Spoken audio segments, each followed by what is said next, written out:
All right, here we go. President Trump giving an update on his tariff war with China. According to a new interview, he says this.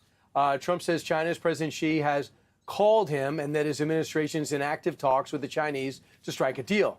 I don't think that's a sign of weakness on his behalf, Trump says of Xi, and that he expects to have a full slate of deals announced over the next 3 to 4 weeks. He also says he's made about 200 deals on tariffs. He told that to Time Magazine over the weekend. Treasury Secretary Scott Bessent is in the eye of the storm, literally. And it's great to see you, Mr. Secretary. Good to see you, Brian. Probably you get the best reviews of anyone in the administration outside the president.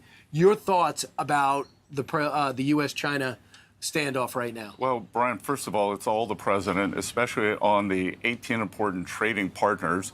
We're doing bespoke deals, and he's going to be intimately involved in every one. 2 weeks ago, when we had the Japanese delegation come in, he started it in the Oval, and then we took them into the negotiating room. So he laid the groundwork, told them personally how important the relationship was, but also how important a fair deal for the American people is. So what does these deals look like? Are they going to be 1,000 pages? Are they going to be 12 pages? Or is this going to be an alteration to the current relationship, let's say, from Vietnam to Japan? Again, Brian, it'll depend from country to country. I think the important thing is the agreement in principle that USTR, this is what they do. They paper these very large trade deals, and Jameson Greer has a fantastic team, and they will do the final documents. The important thing is that we reach an agreement in principle to end these unfair trading practices that have been going on for decades. So this is what I understand in the Wall Street Journal today. They say your goal is 6 nations a week up until the date of July 8th, the deadline. And then whatever's left, it'll be reciprocal down the line. What do you think? We'll see where it goes. We'll see who's coming in good faith and who's not. But again, as I said, there are 15 to 18 important trading relationships. We'll put China to the side, right. And then we're moving very quickly with many of those other countries. A lot of our Asian trading partners have really come with their A game and are trying to solve this fairness problem. What about China? Do you plan on calling your counterpart? We will see what happens with China.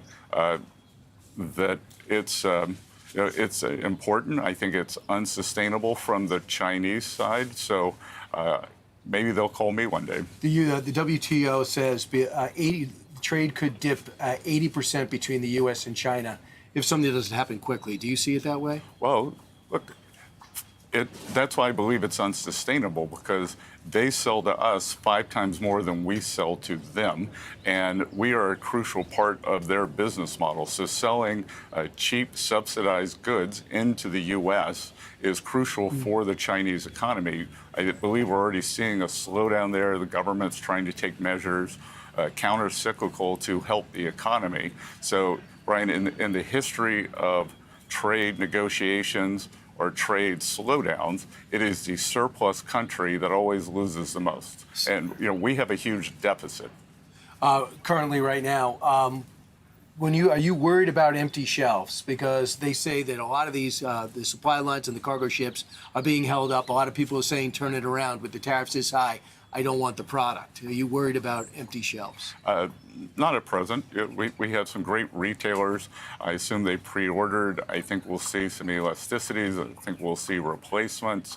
And then we will see how quickly the Chinese want to de-escalate. Tomorrow's your day. It's Economics Day, 100 days in. What's your message? Look, that we've got a three-legged stool here. It's trade, it's tax, it's deregulation. President Trump has come out of the blocks roaring. And I think this is something new for the American people. He's given 1-2 press conferences a day, an incredible level of transparency. Contrast that with the previous administration, where the president, we're not quite sure who was running policy. Likely not President Biden, and we are moving forward for the American people, and it's very, very exciting. We're going to continue to make the U.S. the best destination for capital in the world. And you got one of the most challenging jobs, but you seem to absolutely love it. Mr. Secretary, congratulations on it. Brian, 100 days down, 3.5 years to go. Exactly. All right. I'm Steve Doocy. I'm Brian Kilmeade. And I'm Ainsley Earhart. And click here to subscribe to the Fox News YouTube page to catch our hottest interviews and most compelling analysis.